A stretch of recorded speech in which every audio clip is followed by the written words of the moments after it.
everyone, and welcome to Negotiating Ideas, a podcast about political thought on democracy and pluralism. This is Omar Sadr, a research associate at the University of Pittsburgh Center for Governance and Markets. My guest in this episode is Samuel Moyn, who is the Kent Professor of Law and History at Yale University. Trained in the modern European intellectual history, he works on political and legal thought in modern times and on constitutional and international law in historical and current perspective. In this conversation, we discuss his most recent book titled Liberalism Against Itself, Cold War Intellectuals, and the Making of Our Times, published by Yale University Press in 2023. The book suggests that the current challenges of liberalism are rooted in the inability of Cold War liberals to defend liberal credentials. By Cold War liberal, he refers to 1940 and 50s intellectuals, including Isa Berlin, Karl Popper, Jacob Talman, Gertrude Himmelfarb, Lionel Trilling, and Judith Schuckler. According to him, Cold War liberals failed to embrace and defend equality. This paved the way to libertarian notion of liberalism, which embarked on a militaristic form of new liberalism. With this, on to the podcast. Well, Samuel Moyn, welcome to Negotiating Ideas. Thanks for having me. This is a fascinating book, and it's timely because liberalism has been debated both by philosophers, legal philosophers, political scientists, sociologists at our time. Many may argue that, well, there are certain fundamental flaws within liberal assumptions when we have to rethink and recalibrate about it. Many may say that we have to abandon it. And I think you have a very nuanced analysis that you argue in the book that we don't have to abandon the liberal philosophy and its core assumptions, that you draw it back to 19th century. In a state, you have a certain problem with a very narrow history of it, 2 decades that you study, the 1940s and 50s. So probably for the sake of audience, briefly, if you can say, why do you think, and then Cold War liberals, that you characterize the 6 figures as Cold War liberals, and they went wrong, and the implications for the contemporary era that we face now, and probably also what was the motivation behind writing this book at this particular time? Well, I just should begin by saying that I think that there has been a debate since 2016, prompted by the Brexit vote and Donald Trump's election in the United States. And it was a debate about the future of liberalism. And in general, it was like a binary debate. There were people who excoriate liberalism and people who extenuate. And I found both unpersuasive because they didn't seem to be talking about the history of liberalism as I have studied it.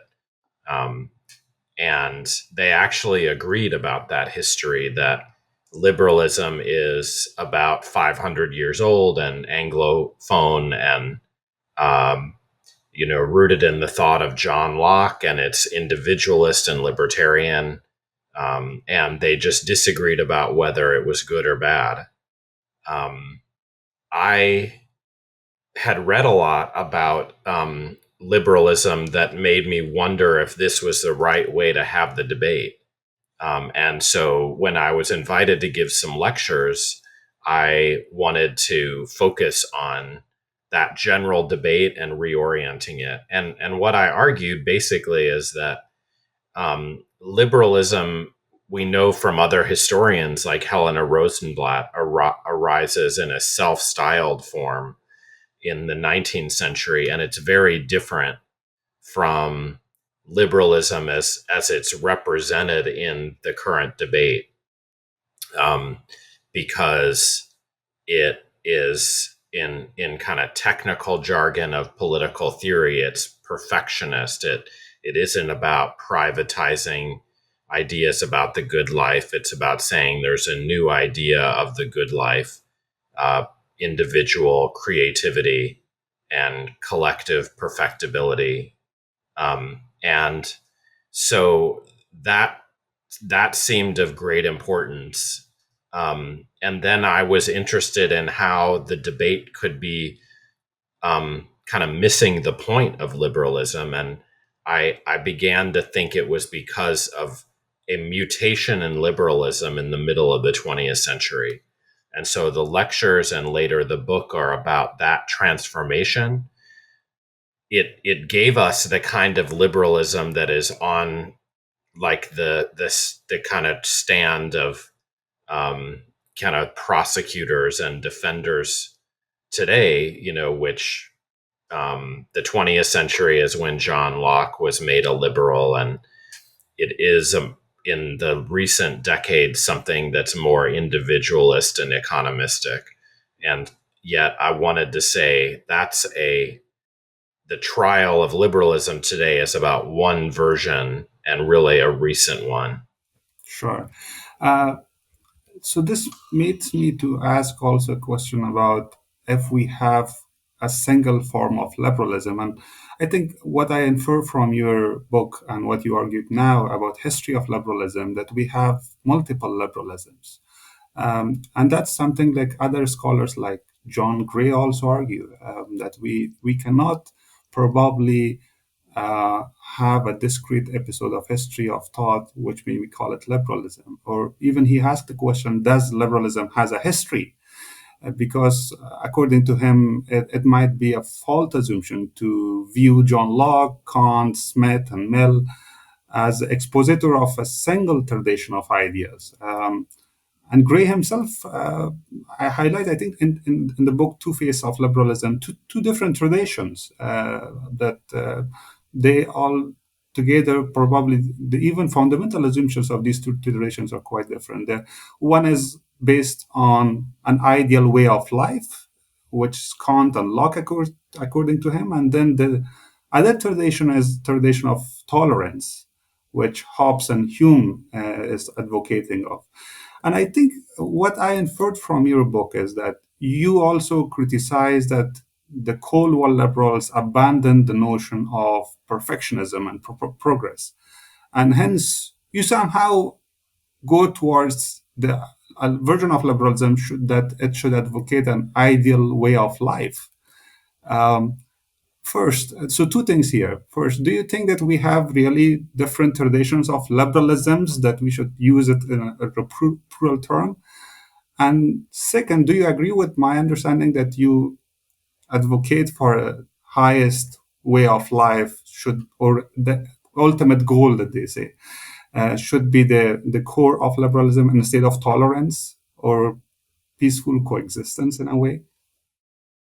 So I'm generally in agreement.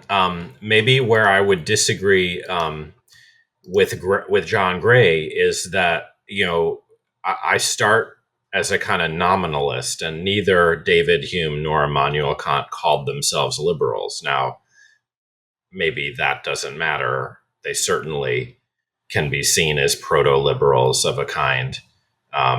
Thomas Hobbes too, although he's substantially earlier and is like the least plausible to call even a proto-liberal. But I do agree that that there are two liberalisms. When you take the nominalist view, as I do, all the early liberals, the ones who called themselves liberals, are trend in that perfectionist direction, and that means that, in a sense, liberalism is born with one face. And it's important to say that because the liberal perfectionism is a perfectionism about the desirability of freedom, it will have tolerationist implications. What it refuses to do is adopt a kind of deep tolerationism, which says that liberals can't be for a highest life of their own. Rather, it's that that very commitment leads liberals to give individuals and groups a certain amount of leeway. But that's very different from, say, Thomas Hobbes's view that we need a strong state to keep religious zealots from killing one another, and that the state will, in a sense, have no view about the truth. So I guess I would then come down in saying, where Gray might go wrong is he's not able to see that there's a very strong kind of sequence where there was one face of liberalism that's dominant, and it's this perfectionist one. And then in the 20th century, a much more tolerationist liberalism takes its place. He's a philosopher. I'm a historian. So my interest is in not just the possible faces of liberalism, but which face kind of is showing, including to us today. And so I see much more a story of transition from one dominant form to another dominant form. And I think that's also because the same that I think this assumption also makes you to critique John Rawls also in your book. First of all, you say that Rawls is very belayed in the tradition of Cold War liberals. And secondly, according to you, Rawls also puts coexistence and tolerance ahead of the highest life. And that's the problem for you. But I might also push you here because many scholars at this moment argue that our societies are facing the challenges of peaceful coexistence. We cannot argue or we cannot come together and forge a consensus even on a very minimal set of values in our liberal pluralistic societies. For example, America. You mentioned Donald Trump since 2016. And that is what liberalism should tackle or address. Um, Ideally, liberalism emerged after the 30 years of war in Europe as an ideology to bring peace together, right, in a society which doesn't have consensus. So I wonder if liberalism still should prioritize this issue of peaceful coexistence as we face it today, or not. Well, there's endless fascination in John Rawls's thought. Actually, there's an even newer book by Alexandre Lefebvre called Liberalism as a Way of Life, which purports to show that Rawls was a perfectionist. I follow the conventional wisdom that he says in especially his book Political Liberalism that he is not for a comprehensive liberalism. He's aware that his predecessors in the 19th century were perfectionist, and he disclaims that stance in favor of a tolerationist one. I don't think it is a sustainable version of liberalism. But what I would emphasize in response to your question is that he was really, in a sense, like many liberals, damaged by the right wing, you know Ronald Reagan, revolution, which seemed to him to be heading towards a kind of you know like contest between the religious and the secular. And he was very afraid of the so-called moral majority that Christians purported to represent in the 1980s. I would say it turns out that, there isn't a deep disagreement about the good life between the religious and the secular. Religion has continued its decline. There is a disagreement between left and right, or liberals and conservatives in the United States today, but it's not exactly about religion anymore. it's about policy. And I think one big reason that it's about policy is that both liberals and conservatives have been neoliberals for the past, few decades. And this is not what Rawls wanted either. When he published his greatest book, A Theory of Justice, before political liberalism in 1971, he accepted a lot of Cold War liberal views about freedom in the state, but he did call for economic fairness, but he just had no influence. And the era we've lived in has been a neoliberal one rather than a Rawlsian one. And so I would say the problem is we do have a dominant vision of the best life that has triumphed at the hands of both liberals and conservatives. And I'm trying to save liberalism from that mistake, because I think that's allowed conservatives, in part with religious help, but not mainly as a religious phenomenon, kind of dominate our era. I don't think we're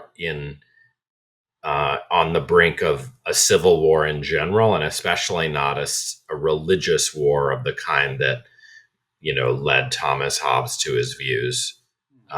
So I think the tolerationist case is substantially weakened by recent history, not strengthened by it.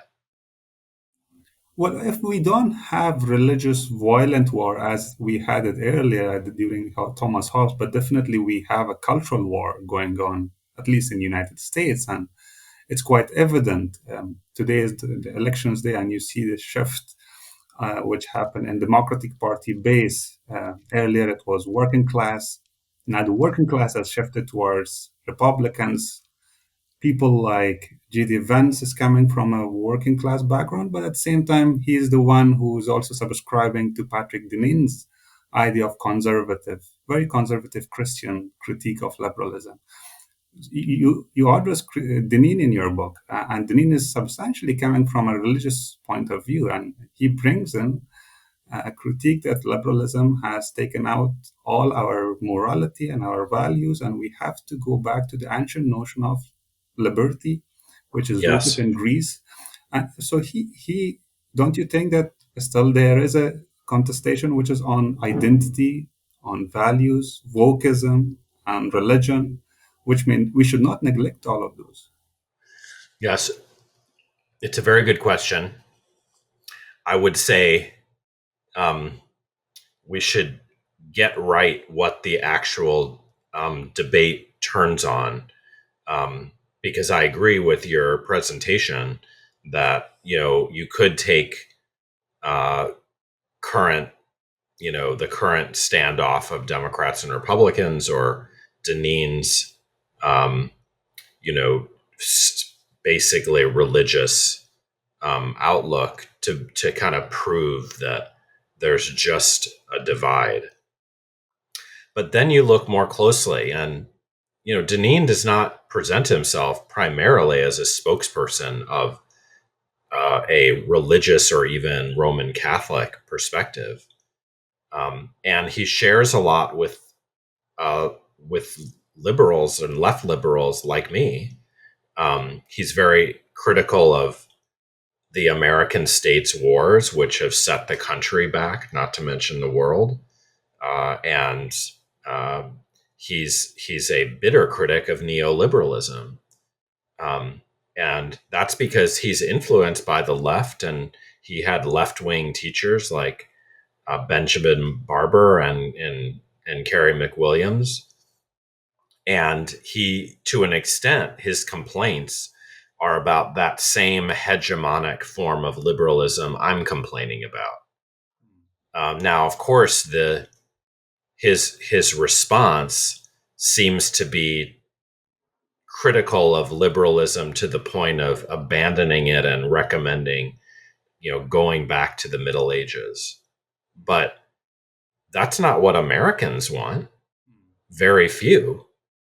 And so I would say like the election today is about, well, what is there going to be a sequel to militarism and neoliberalism uh, in either party? And it's not clear because um, we're in a kind of interregnum period where each party is kind of halfway beyond its old commitments to a mistaken form of liberalism, and then a lot depends on like what those sequels are. And my sense is that the proper sequel, which would be a more emancipatory form of liberalism, could gain a pretty big majority of the country, just as it did during Franklin Roosevelt's presidency.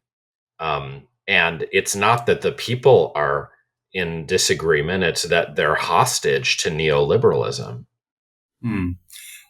On the issue of neoliberalism, two quick points I have. One is that many scholars on the right may say that the term neoliberalism itself is pejorative because no one claims to be a neoliberal themselves. It's a label that others, probably the left, Well, that's puts not on true certain because it scholars. was originally coined by figures in the Mont Pelerin Society itself, but it doesn't really matter what we call it as long as we can all agree what we're talking about. Sure. But Hayek, for example, the main philosopher who is considered as Yes. a neoliberal, he never uses the term neoliberal in his own writing for himself. That's one. But the other point, Okay. even some of these rights may also argue that the fact that we associate deregulation as one of the key features of neoliberalism actually didn't happen exactly. We had highest deregulations, of course, before Reagan. The very large state which was regulating the market still exists.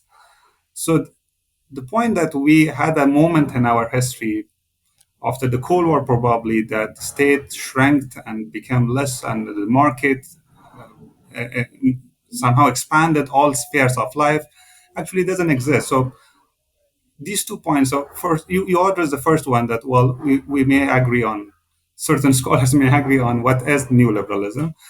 But on the content of it, do you think that we are in a neoliberal age where the state is minimal and it doesn't have any regulatory authority and everything in life is market? No, of course not. And that's not what people mean by, critics of neoliberalism mean by the term. I mean, it is it is common agreement that the United States, if that's what we're talking about, um, spends more on its military than it has since the first years after the Second World War, um, and that it spends more on entitlements for its aging population than ever. Um, and so no one could claim that we have a night watchman state. Um, anyway, neoliberals, the ones who called themselves that, did so because they wanted to distinguish themselves from classical liberals, in part because they thought they had to erode the welfare revolution, but also because they believed in ways that classical liberals did not, in governance, namely governance for the sake of protecting markets, and especially at the international level, they did a lot of governance work, built institutions like the World Trade Organization. And so I guess, for the sake of this conversation, I'll just observe that I'm not um, making a contribution to the history of neoliberalism. I do presuppose that something in attitudes towards the state and its role did change in the middle of the period since World War II, and that there's a problem to solve about why that happened and what the intellectual origins were, and therefore, in my case, what the connection was or may be between Cold War liberalism and neoliberalism. But of course, we would need a nuanced description of what exactly changed. I mean, I do think that um, like there's no doubt that the taxation rate changed. There's very I think large consensus that um, the class structure changed such that the very rich could return to reaping many more gains than they had, relative to the rest in the middle of the 20th century. And I think there is also very broad agreement that, notwithstanding the fact that the American state is very large, um, there has been a concerted attack on some kinds of bureaucratic power, like in the sphere of um, uh, control over banking and financial markets, and control over environmental rules that would govern industry. So it can't be the case that you say that there wasn't some complete transformation and therefore nothing happened. That's absurd. Something happened. It's not a matter of all or nothing. It's a matter of more or less. And of course, the details matter, but not for the sake of this book. No, no, I do not neglect the fact that there has not been a transformation. That transformation has happened, and of course, the Washington Consensus and the way the idea of state was reconceived, that happened in 1990s and post Cold War era. But I mean, philosophically, the basic idea, this distinction between positive and negative rights of Isa Berlin that you have in your book, also the Berlin debate, the right may say that it's enough to have negative liberties, not only in societies like United States, but also in societies with very weak state, like Afghanistan, Yes. where the state doesn't have enough capacity, both in Yes. terms of institutions, but also financially, to endorse a certain notion of positive liberties, entitlements for the people. How the bankrupt and state like Afghanistan should finance itself in order to supply should commit itself, for example, to certain services like free education, free healthcare, take care of elderly, let's say, so on and so forth. But they may argue a negative notion of liberty may allow self-governance, and society without a state may have certain capacities to rule themselves. They don't need a state to be there. They know how to rule themselves at the very core, for example, minimal level, the village level.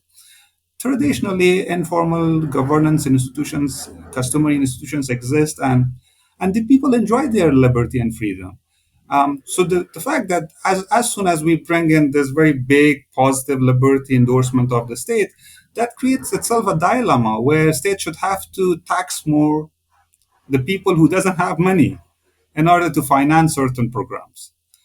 So I think this dilemma exists between positive and negative liberty, not just in the United States, but also in many other. So what would be your take on that? That all makes sense to me. I think whether to have a VAT tax to raise money for the state, I think that's very credible. And in an early phase of trying to do some different project, the state may well want to rely on consumption taxation, just to raise a lot of money quickly, and without confronting the rich and so forth. That's like a policy argument at a different level than I'm working in the book. I really sympathize with the view you're outlining, that there are different kinds of states and there may be different problems to solve in and under them.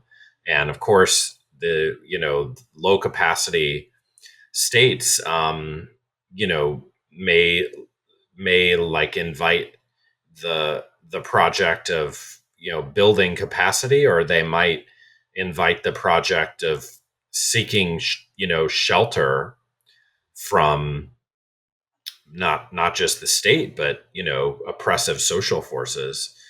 I'm the last person to deny the importance of negative liberty, but I don't think that's what the debate concerns. It concerns, what kind of ideal liberalism should be, you know, um, developed, and it will be of different, like, appeal to different people sooner rather than later. And in cases where neoliberalism has had a substantial impact on the state, and there's a massive backlash to it in the form of populism, my sense is a more perfectionist and progressivist liberalism would be, you know um, a great boon sooner rather than later.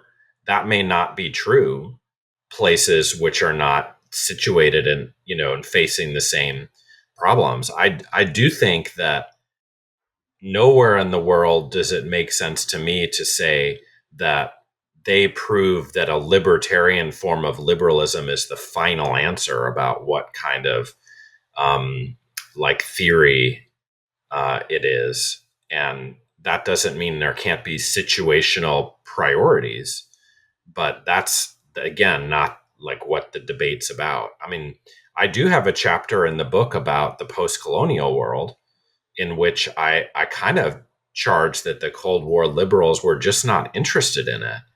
And so, you know, I am personally in favor of a cosmopolitan liberalism that thinks about freedom and its problems on a world scale, but that what might well mean that it has to think about different ways in looking at different states and different pathologies that need to be remedied. Let me ask you on this to outline. You pointed the Cold War liberals were not interested about question of equality and freedom for the third world or the South. On the other hand, we have the new liberals, which were quite militaristic. Towards they wanted to export and impose democracy and liberalism through military intervention. It happened in Afghanistan, it happened in Iraq, and subsequently in other places. So, while both of these had flaws, we can't export democracy and liberalism in a society which doesn't have minimal conditions. And the very Absolutely. idea it will be very quite dangerous to intervene and kill people in order to liberate them. But what would be your proposition? What should we do in terms of, first of all, you said cosmopolitan outlook. Yeah. Practically, what does it entail? Few steps. Well, just for the sake of your listeners, I'm just going to observe that my book is about the 1930s through 1950s, and so when it charges that, in a sense, liberals of that era were not ambitious enough and really, disregarded the decolonization of the world, which was an extraordinary moment in the history of liberalism, among other histories. I have in mind that era. Of course, it's true that later movements, especially neoconservatism, which I think also arises in the book only because I deal with one of its founders when she was a young person and a Cold War liberal. Her name was Gertrude Himmelfarb. It's absolutely true that when it took on a kind of like, I guess, obligation to develop an aggressive Reaganite policy at the end of the Third War towards other countries, it adopted a militarist one. And in a sense, that was counteracting the lack of ambition for freedom around the world with the wrong kind of ambition. And it was one that, like, engaged in magical thinking about military force and its potentially liberating effects. And I think there's a happy medium. There's no contradiction between saying that one set of liberals 40 years earlier was insufficiently ambitious, and saying that neoconservatives were wrongly ambitious. And so I don't fault the neocons for being cosmopolitan. I fault them for being militarist. So that would suggest that, liberals who look abroad and see despotism should have some response, but it's not going to be the one that they adopted for most of the 19th century, which was formal empire, or in the 20th of informal empire plus occasional, military intervention. I think, um, there was a promising form of liberal cosmopolitanism in the earliest era of its history, when liberals sympathized with freedom fighters um, around the world, and you could interpret some forms of the human rights movement as like the last gasp of that. It's not so much about aiding them militarily as, trying to find the liberals wherever they are around the world, and helping them, including helping them expose the, infractions that their states are engaged in. And that's a contribution. I think in the end, we have to acknowledge that spreading freedom where there's not a tradition of it, or, institutions and that can um, incubate it, is just extremely difficult. But that doesn't mean you relinquish the task. Sure, but still, I think probably there is some sort of similarity between the Cold War liberals and the contemporary ones of our age in terms of their outlook and outreach towards the non-Western societies. You point out how the Cold War liberals were somehow implicitly they had a hierarchical set of assumptions about the world of people in other parts of the Berlin's visit to India, for example, and how he reflected on that, or Arendt's idea about the African people and the way they were savages. Even now, many skepticals may argue that how liberals, like Anne Applebaum, they advocate for liberalism in Ukraine, but when it comes to other part of the world, like gender apartheid in Afghanistan or the massacre in Middle East, they're quite silent. So there is a European world where liberalism is appropriate, and there's another world where no one talks about it.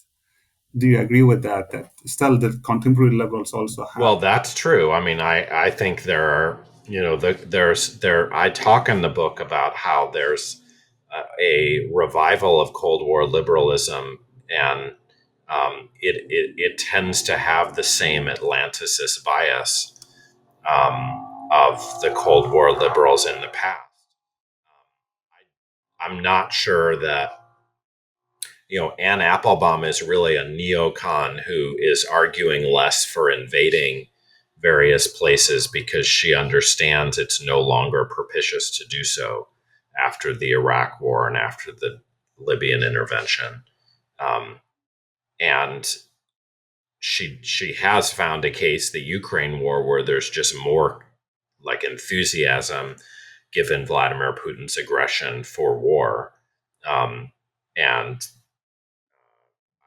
I guess I would I would doubt that she's a case that's just like disinterested in global freedom. It's that she's lived a period in which neocons have had to fall silent about something they once very much cared about and may still believe in, and that's just very different than the Cold War liberals in the early period, whom I chronicle, who just didn't care that much about Afghanistan or India, because I think they were more affected by the traditional racialism of liberal thinking across the Atlantic.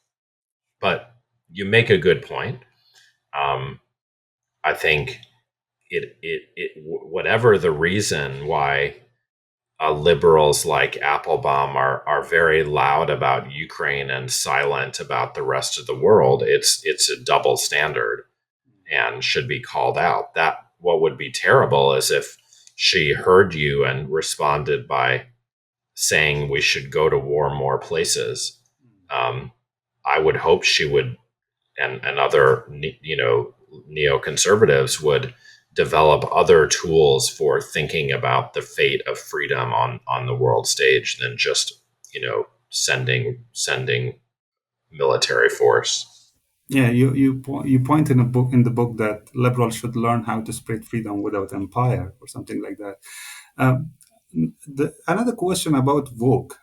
It's quite evident that I mean, so many scholars has written recently about how liberalism has turned identitarian. Both extremes on the left wing of it or the right wing of it. But I think your point about Cold War liberals are quite contrasting with those liberals, contemporary liberals who develop a critique of wokeism.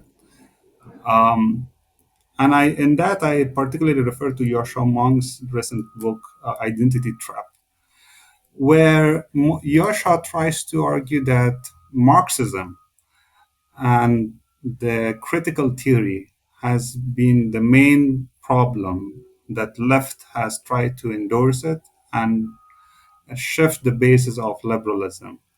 And that somehow from equality so the issue of social justice and equality, which was initially a material issue or economic inequality, now moved to the issue of identity and culture, and that became a problem which is woke. Now, you, on the other hand, argue that it was Cold War liberals who tried to put the blame on Hegel's historicism, Karl Marx, and French Revolution and Romanticism.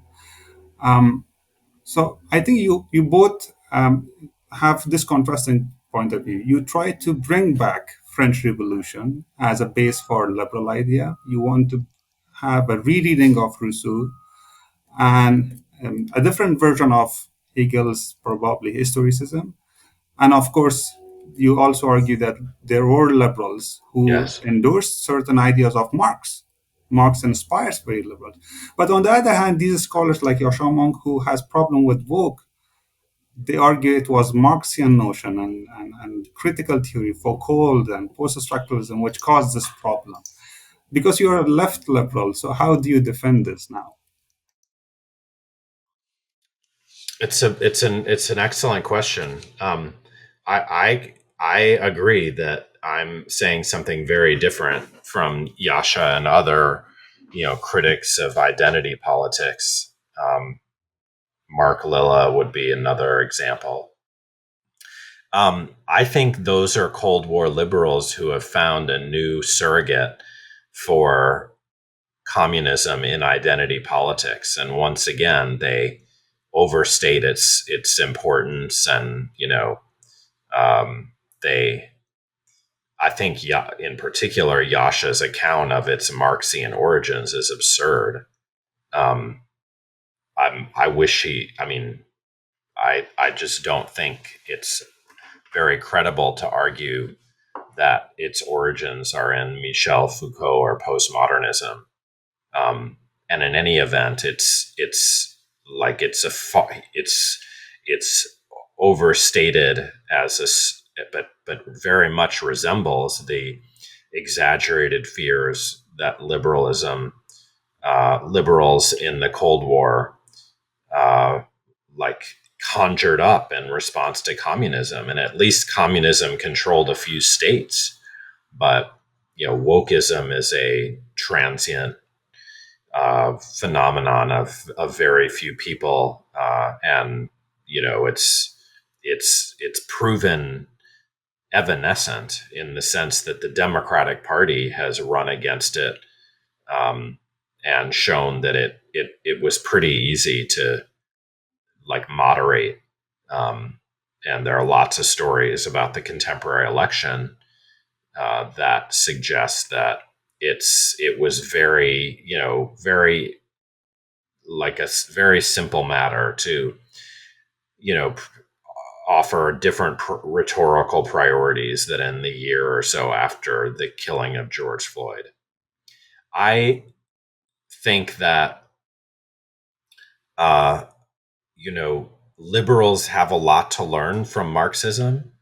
I think there's something to learn from like identity politics as well, because liberals were the first emancipators, and then they have to learn what the sources of oppression are. And when liberals embrace laissez-faire, as they did in the 19th century, or neoliberalism, they need to understand that those are also sources of oppression, new hierarchies.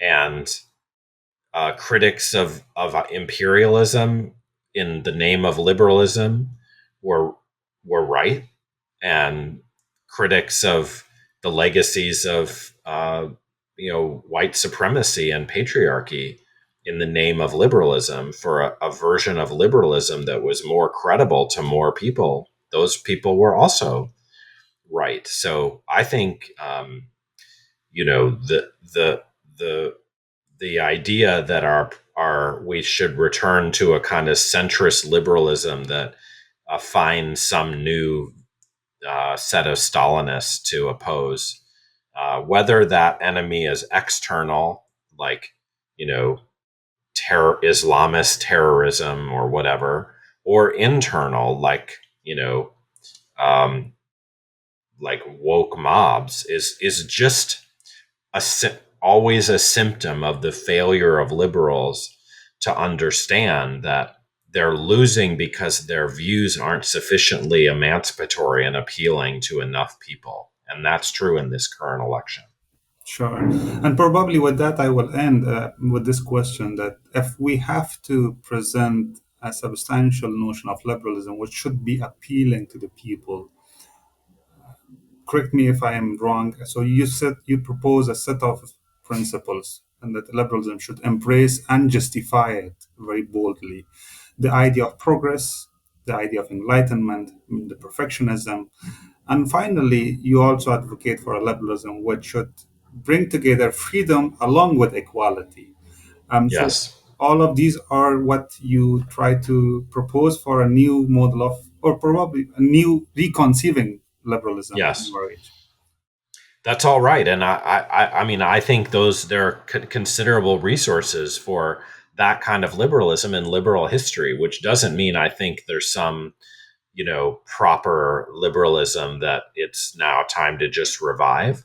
I think, as I said, there's a lot to learn from critics of neoliberalism and of um, racism and patriarchy, for that matter, which have new forms, and therefore the criticisms have to be new, and liberalism has to present a new face. But I also think that the 19th century shows us how liberals can evolve into new liberals who understand the new kinds of subordination that markets can bring, and have a debate about whether empire is beneficent as a tool of liberation, or a mistake.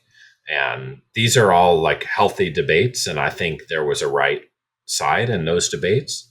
And we're contemporary liberals have, in a sense, not learned from their own history, and that's because this stance that the Cold War liberals offered um, is comfortable. It allows you to say the problem is always the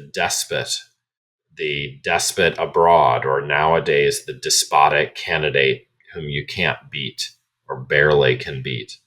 And that's not a recipe for survival, let alone the flourishing of liberalism, because it's just not appealing enough, and it turns out regularly to be about kind of complicity with forms of subordination that liberals were born to oppose.